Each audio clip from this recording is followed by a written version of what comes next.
Au début, pour avoir de l'électricité, certains messieurs avaient inventé la pile électrique. Dans une pile, sous l'effet de l'énergie chimique, on a d'un côté des électrons moins, de l'autre, il en manque. C'est le côté plus. Les électrons se recombinent avec les plus, en passant dans le filament d'une lampe par exemple. C'est du courant continu parce que les électrons moins sont toujours du même côté. D'autres messieurs avaient mis au point une autre méthode. Avec des fils bien isolés, ils faisaient une bobine. Et devant, ils s'amusaient à faire tourner un aimant.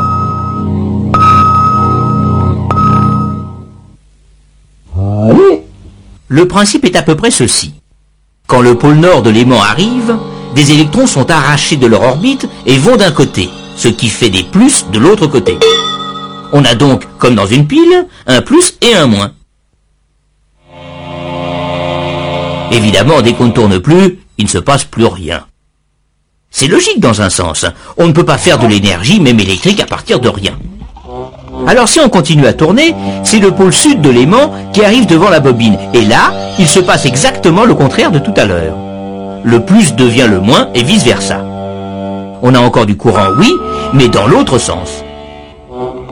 De sorte que le courant va alternativement dans un sens, puis dans l'autre. C'est ce qu'on appelle du courant alternatif. Mais les autres disaient que l'électricité qui change de sens comme ça, à tout bout de champ, ce n'est pas de la vraie électricité. Évidemment, ça clignotait. L'aimant ne tournait pas très vite. Alors profitons-en pour savoir ce qui se passe grâce à notre caméra spéciale et pour faire un peu de théorie. Cette flèche représente le sens et l'intensité du courant. Ce courant est d'abord maximum dans un sens, puis il décroît, devient nul, croît dans l'autre sens, redécroît, rechange de sens, et on recommence.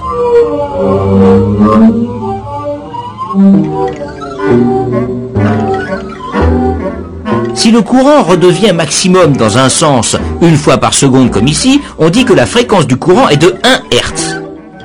2 fois par seconde, 2 Hz, etc.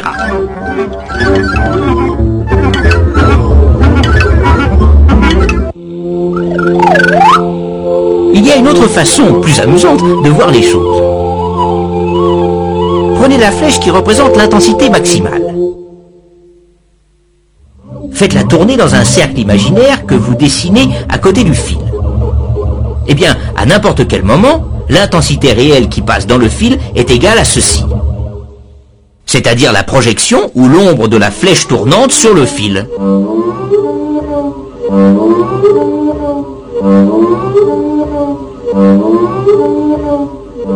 On peut même lui faire tracer une courbe, c'est une sinusoïde.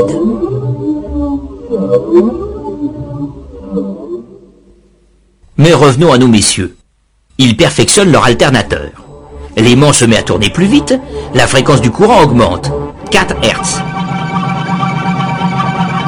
Vers 10-12 Hz, ça ne clignote déjà presque plus. Et à 50 Hz, alors là, on ne s'aperçoit plus de rien. Or 50 Hz, c'est la fréquence du courant alternatif qui arrive aujourd'hui chez vous.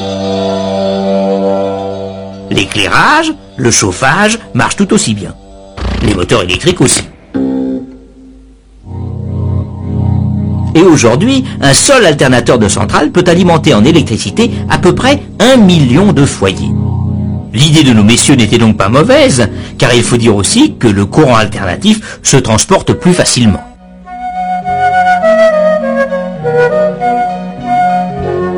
Mais pourquoi faut-il de très haute tension? Pourquoi voyage-t-il sur 3 fils et prend-il le nom de courant alternatif triphasé? On en reparlera une autre fois.